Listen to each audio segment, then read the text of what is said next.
This video may contain offensive language or be frightening to some viewers.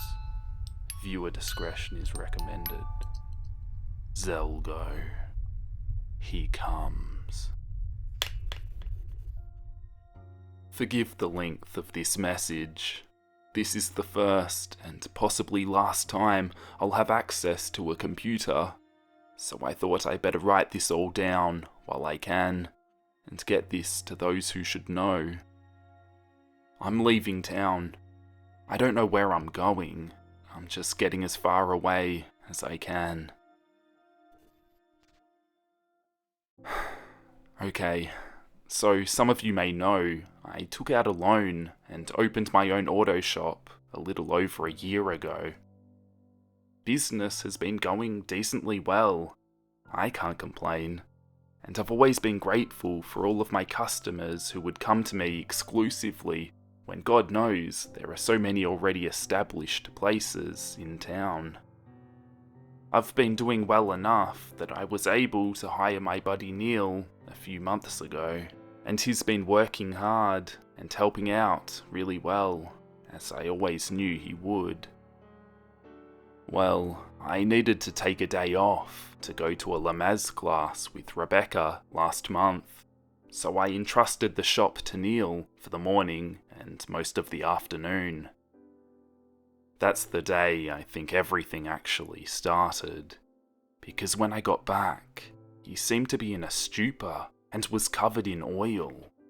He even had some smeared across his face, as if he'd tried to drink it or something. I told him to go home and clean himself up, because we had no clients at the moment, and I could take care of anyone who came in for the time being.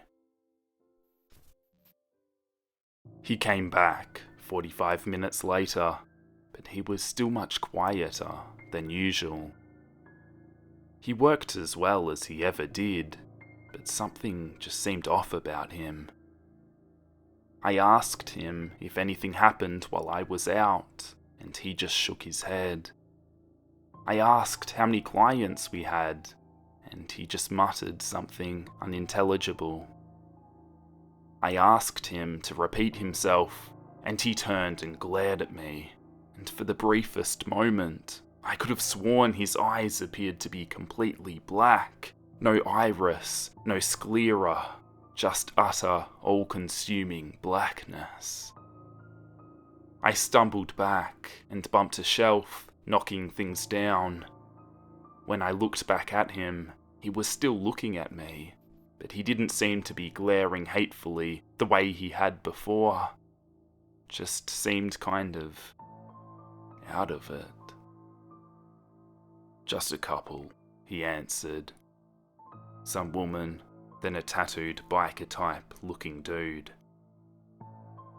I assumed one of them must have asked for an oil change, and that's when he spilled it. So I asked if he had any trouble, and he simply shrugged. I had looked around the garage while he was gone, and I saw no traces of oil spill. So whatever had happened, he must have gotten it all on himself, and none of it anywhere else, miraculously. But he seemed reluctant to talk about it, so I didn't press the issue, and we worked on throughout the day. That day and the next were relatively normal, other than him still being awkward and quiet. I asked him if he'd like to go out and get us lunch while I tended to the shop, and he said, sure. When he came back, I was busy doing a diagnostic for a client, so he put the food on the counter in the office to wait for me and went ahead and ate. I finished up with that customer. We'd have to keep her car overnight to figure out just why it kept dying on her. So I asked Neil to give her a ride home, and then I went to grab my food. He'd brought me some Chinese food and an iced tea. so I opened the soy sauce packets to pour some over my food when I noticed the strangest thing. It was as if the soy sauce was a living thing somehow, spreading out like dozens of squirming, inky black maggots when it fell into the fried rice and burying itself inside. I took the fork and started to scoop out the rice to look deeper inside, and small, smoky tendrils would rise from the rice occasionally and dissipate. I was incredibly hungry at that point, but I was way too creeped out to eat that, so I chucked it and the iced tea in the garbage and decided I'd just wait till I got home that evening to eat something I'd prepared with my own hands. I'd never in my life seen anything remotely like that, and I couldn't even fathom how I would ask Neil if he'd noticed anything similar. As cold and distanced as he'd been lately, I was sure he'd look at me like I was Looney Tunes, so I just shut up about it. That Friday, we went down to the old watering hole, as we always do, to get some drinks and watch the local bands play, and Neil was just as quiet and distanced as he had been all week. He's not a bad-looking fellow though, and so despite him not really going out of his way to speak to anyone, a woman went over to where he was sitting and started talking to him, and they ended up leaving together that night. Monday morning, I tried breaking the ice by asking how his weekend went. He gave me a nod and muttered, "Alright." I asked him if he got lucky with that young woman I saw him with, and he gave me the smallest grin, which was quite possibly the first grin I'd seen on his face in a week, and said, "It went well." I didn't pressure him for details. I knew he'd share if he chose to, and his small grin was enough to assuage my worries and to lend me some hope that he might get back to his old self soon. The day was relatively busy until about 3 p.m, so I finally had a spare moment to sit in the office and listen to the radio while I waited for my next client. So there I was, leaning back in my chair, with my feet propped up on my desk, when I swiveled around and looked at my bulletin board that sits behind my head with all manner of clippings stuck to it. I had a few Sunday comic strips, such as Garfield and Calvin and Hobbes, that I'd read maybe 100 times since I'd opened the shop here. But that day, something was different. The first panel seemed normal, but in each sequential panel, inky black tendrils crept out from the edges of the frame and from behind the characters. Blood dripped from their ears and eyes, and sometimes even their noses, and in each of the strips, one of the characters would say, "He comes." I sat staring in astonishment for a moment before I realised the tendrils were moving ever so slowly. And then each of the characters' heads turned, oh so slowly, towards me, and I threw myself back from the bulletin board, sliding over my desk and onto the floor. I ran out into the garage and yelled for Neil. I could not be the only one seeing this. To my surprise, he had gone, and so I hesitantly walked back into the office and peered inside. The comics were still corrupted, but they no longer appeared to be moving. I crept over to it and reached out to pluck one of the comics free, when I noticed the inky black tendrils starting to seep across the page towards where my fingers were, at least 3 times as fast as they'd moved before, and I jerked my hand away. Nothing good could possibly come from letting that blot of ink touch my skin. Of course, I ripped the entire bulletin board down, burnt it in a tin trash can out back, and never spoke of it again. That night, I went home to my wife, but she was already in bed, fast asleep. My mind was racing, and I couldn't even bring myself to eat dinner that night.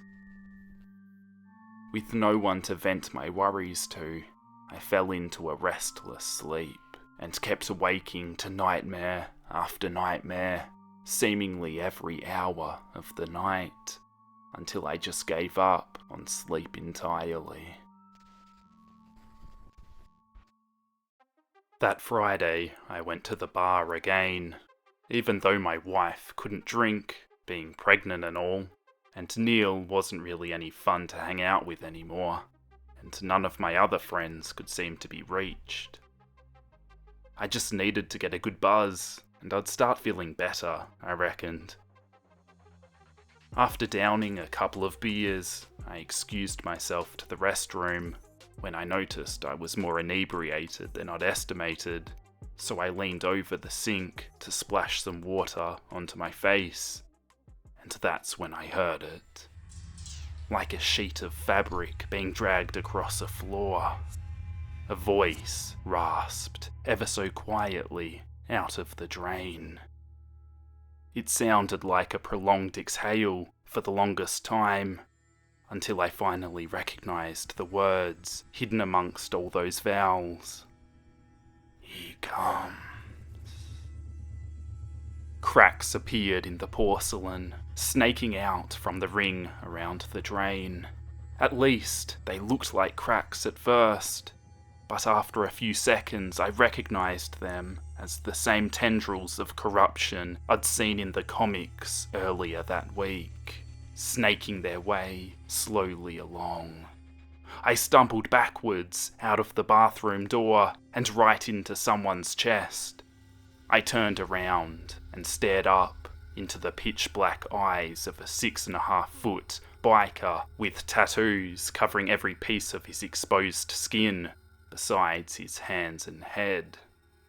I stumbled quickly away from him, and his evil, piercing gaze followed me as I retreated through the bar. It felt like one of those dreams where whenever you're running for your life, it feels like you're running through quicksand. As I walked across the room, I noticed the biker wasn't the only one staring at me. It seemed every pair of eyes in the place were focused on me, and more than half of those eyes appeared to be perfectly black, with no hint of iris or sclera. A few lips moved, and though I couldn't hear their voices over the sound of the jukebox, I could easily guess what they were saying. He comes. I didn't get a wink of sleep that night. I haven't been getting much sleep for the past couple of weeks, as a matter of fact, which I'm guessing those of you who I've spoken to recently could have guessed. I keep seeing those pitch-black eyes staring at me. I'm afraid everyone I see will turn and whisper those words to me, staring deep into my soul with that evil glare. Every time I go near a sink or go to grab a bite to eat, I'm afraid to see those inky snaking tendrils squiggling towards me. Even my wife has seemed cold and distant lately. Then tonight, as I'm driving home from work, struggling to keep my eyes open so that I don't drift off into oncoming traffic, my cell phone rang, and it was Rebecca.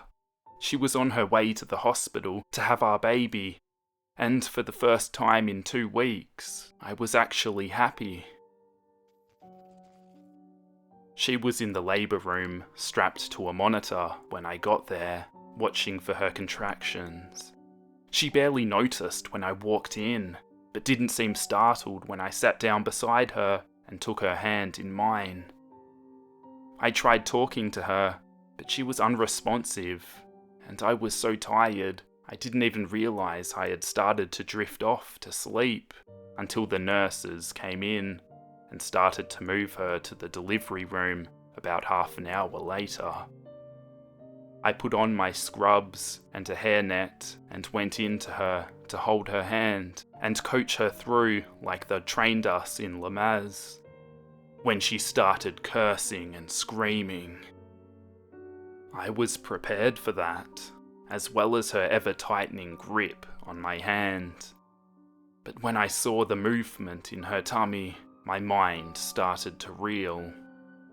The doctor said the baby was crowning and told her to push. I echoed his orders, and she screamed at me with a voice I couldn't begin to describe. When I looked down at her, she was staring at me with those same eyes I'd seen on the biker. The same eyes I thought I'd seen on Neil weeks before. I tried to jerk my hand away, but she maintained her grip. Black tar-like blood splashed the front of the doctor's scrubs, but he seemed to pay no heed. When I looked at her tummy again, black veins seemed to stand out beneath her skin, pulsating. She continued to stare at me, and she was no longer screaming, just grinning, those obsidian eyes boring into me. To invoke the Nesperdian hive mind of chaos, she breathed in a raspy voice. He who waits behind the wall, the doctor continued as he stared down at the child. My child, lying silently, cradled in his blood-stained hands. He looked up and raised the baby, and it appeared to be covered in oozing inky black liquid, much like that which had covered Neil a couple weeks prior. It did not cry out, but it was alive, and it moved when he held it up. When its eyes opened, they were as black as my wife's, as black as the doctor's. In unison, they all breathed his name, Zelgo. I ripped my hand free of my wife's iron grip and stumbled out of the room, barreling into the nurses passing in the corridor just outside. When I stood up and looked back into the room, I could see the inky black tendrils seeming to extend from the doctor and my newborn across the floor to where I stood. I turned and ran down the hall to the elevator and slammed my finger into the buttons. When I looked back, the tendrils had come into the hallway, yet no one seemed to notice until it slithered over their feet and up their legs, at which point they abruptly stopped, turned, and looked at me with those same obsidian eyes. I abandoned my effort to call the elevator and broke into a panicked run for the stairs. I ran down the 15 flights of stairs all the way to the lobby, tore ass into the parking lot, hopped into my car and started driving. I didn't know where the hell I was going. I just had to get the hell away from there. I don't know if I'm going crazy. It certainly seems like it, but I just can't be around anyone I know anymore. They all have those same eyes and those same dead stares. And even my child. Oh God, my baby. I still saw those eyes staring at me from the cars beside me. And by some strange coincidence, the same biker from the previous Friday night at the bar pulled up beside me an hour away from the hospital and followed me for nearly 2 miles. He'd turn and stare at me, grinning. I couldn't see his eyes through his sunglasses this time, but I knew it was the same guy. His tattoos seemed to move of their own free will. The flaming skull on his right bicep began bleeding from its eye sockets. As soon as I could, I slammed on my brakes, allowing him to fly past me as I swerved to my left and did a U-turn. I think I lost him. That was about an hour ago. I'm at a motel 3 hours out of town, the first place I found that has Wi-Fi, and I'm tired, and I'm shaking, and my hand itches where my wife's nails scratched me open. I honestly don't know what to do, or who I can turn to. This story will sound insane, and I'll probably be institutionalized, and I'm not sure that wouldn't be the best thing for me, but I just can't bear to look into those eyes anymore. Every time I see someone new, and they stare at me, I start to panic because I just know it's out there, looking for me, whatever it is. And even when I lay down and start to drift off to sleep, I hear those words. He comes.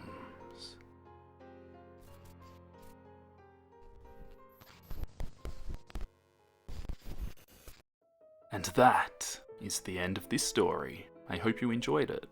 If you like this type of thing, consider subscribing. I've got a bunch more horror stories on the way. If you enjoyed this video, give it a thumbs up. It'd be much appreciated. But with that being said, I will catch you guys in the next drawing video. I'll see you then.